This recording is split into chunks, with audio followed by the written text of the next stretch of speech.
The God of Thunder has changed a lot since his introduction to the MCU in 2011's Thor. He was once a brash, warmongering, thoughtless, boorish, dim, thick-skulled, slow-witted idiot. And now, well, his eyebrows look much better. Sorry, I think I was briefly mind-controlled by Loki. It's not entirely inaccurate though. Thor has had the biggest overall character arc out of the core Avengers. When we first met Odinson, he was certainly unthinking, but since then, Thor has grown into a caring, kind-hearted, and thoughtful person. While this has been reflected internally, it's also been reflected externally with the various outfits and armors that the God of Thunder has worn. His different getups have had various sources of inspiration and lots of details that inform his character.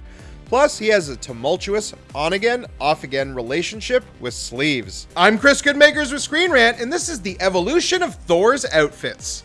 The first time we saw Thor as an adult was during a pretty big ceremony.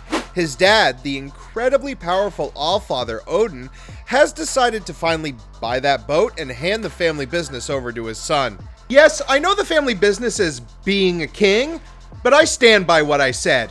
Anyway, it's an important moment and Thor is wearing his best. His overall look in both this scene and the film as a whole is pretty comic accurate. Oliver Coipel was an artist on Thor's comic relaunch in 2007. It's his artwork and design that is used as a basis for Odinson's initial MCU appearance. The biggest similarity is the chainmail arms and shoulder-popped red cape. It's also muted the bright blues and yellows of Thor's older comic look. The biggest difference are the more armored breastplate and the larger wrist gauntlets.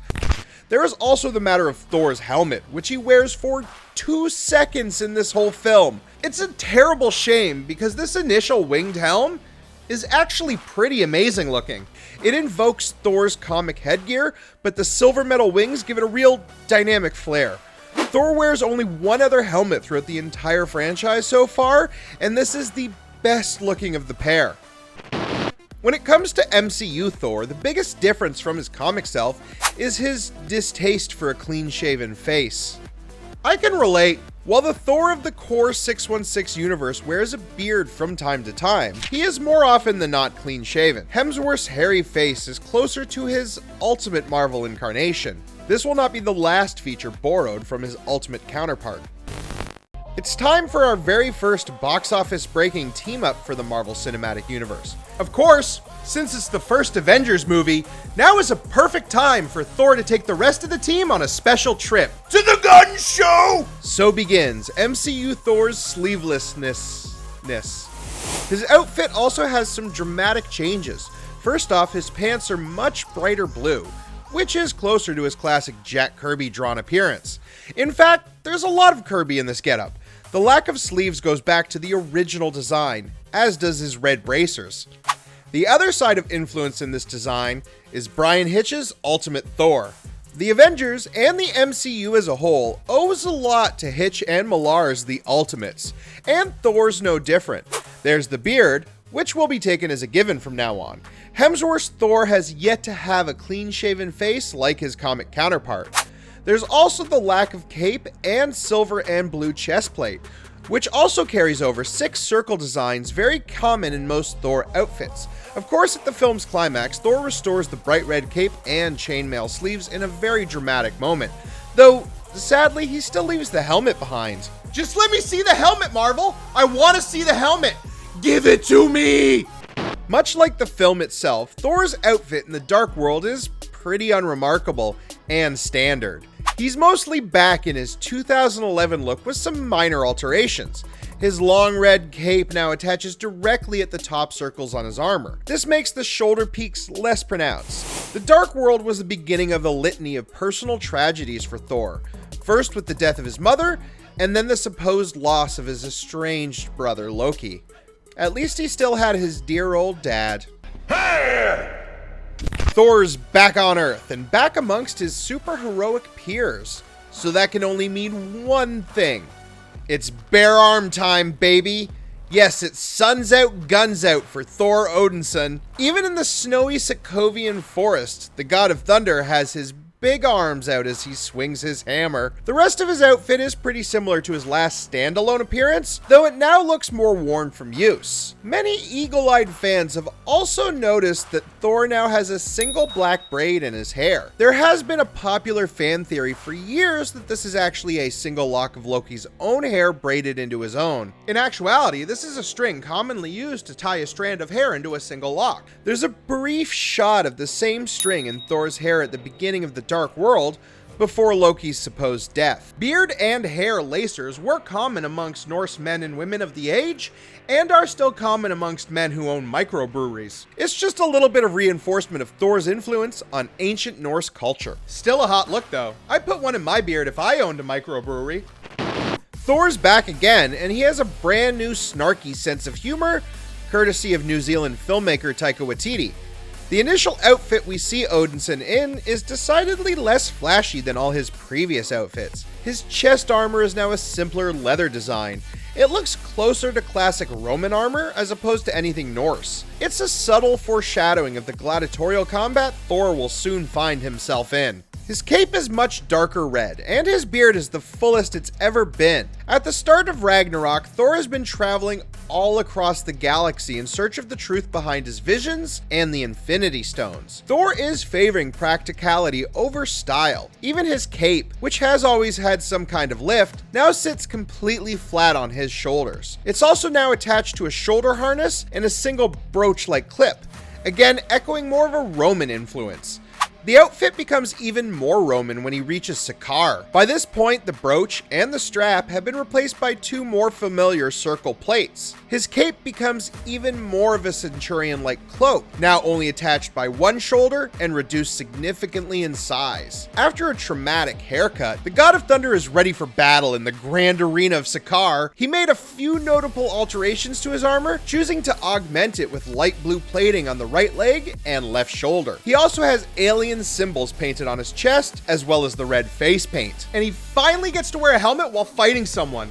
Thank you. His new headgear is a more angular and stylized take on his traditional helm. Plus, it's collapsible for easy storage in his shield. There's also this blue coloring in sections. He ditches the helmet quickly enough and wears the same mishmash of his old outfit and Sakaar armor through the rest of Ragnarok, though he does add a single steel eye patch at the end, much like the one worn by his father, Odin.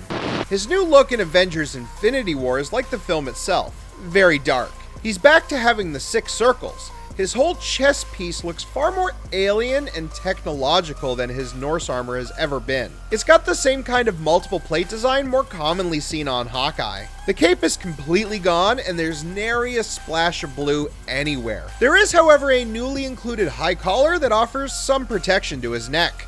I guess he did know that you should always go for the head. Thor's new weapon is actually yet another element that takes inspiration from Ultimate Thor. Brian Hitch gave his version of Odinson a far bigger hammer with a sharp axe-like side. It's amazing how much these talented and creative writers and artists have influenced this billion-dollar global franchise. These amazing artists and writers deserve every penny for their hard work and creativity. Oh. Well, that's of them. When Thor joins the Battle of Wakanda, you know he means business because he's wearing sleeves. He also brings back his bright red cape, attached again to both shoulders. The cape, however, remains the sole splash of color on this black outfit. It is fitting with how many people Odinson has to mourn. His fight with Thanos doesn't go as planned, and the next time we see Thor, he's looking very different. After the 5-year jump, Thor is in a very bleak place in his life. He's taken some time off and has basically been spending the last 5 years living like he's me circa 2010. An all beer and pizza diet has caught up to even his godly physique. He spends 90% of Endgame in comfortable sweats and bathrobes.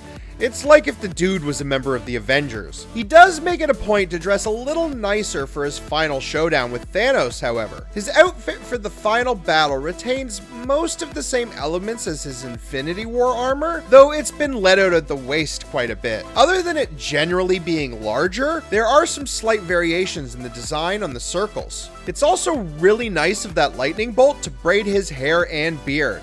It's important to do bonding activities with your friends. The upcoming Thor: Love and Thunder has already offered a few glimpses of multiple new Thor costumes. It seems that one of the two main outfits that Odinson will be sporting is his Ravager-inspired getup. Thor has been bumming around with the Guardians and wants to look the part. His red leather vest with spikes on the shoulder make it look like he should own a conversion van with a dragon painted on the side. There's also a quick glimpse of a direct one-to-one copy of his classic Kirby outfit, winged helmet and all. It looks like Thor has a brand new set of armor in his usual style, but this one is the most colorful yet. He also appears to have a version of this armor with fur lining. Fur lining, it's all the rage these days. Thor isn't the only Thor in this movie, and his female counterpart has a look all her own. This God of Thunder is based on the work of artist Russell Dodderman. Dodderman crafted the look during his run on the mainline Thor series. The MCU version looks mostly the same, with the exception of the open eyes as opposed to black lenses. Thor has grown a lot over the course of the films. When Love and Thunder is released, it will be the first individual series in the MCU to have a fourth film. Though he didn't get off to a great start, Hemsworth's charisma as the God of Thunder endeared him to millions. When Taika Waititi gave him a sense of humor to match, something clicked into place for the hero. Now ironically entering his 8th time starring in an MCU film, it really feels like Thor is just getting started.